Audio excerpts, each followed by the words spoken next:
আসসালামু আলাইকুম ওয়া রাহমাতুল্লাহ। হ্যালো বন্ধুরা, তোমরা সবাই কেমন আছো?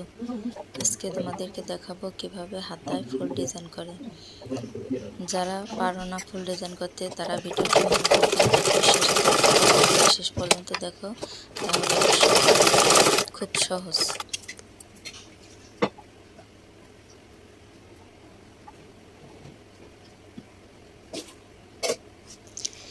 ভিডিওটি যদি ভালো লাগে তাহলে আমার চ্যানেলটি সাবস্ক্রাইব করে দাও, বেল আইকনটি বাজিয়ে দাও যাতে আমি ভিডিও ছাড়ার সাথে সাথে তোমরা ভিডিওটি দেখতে পারো।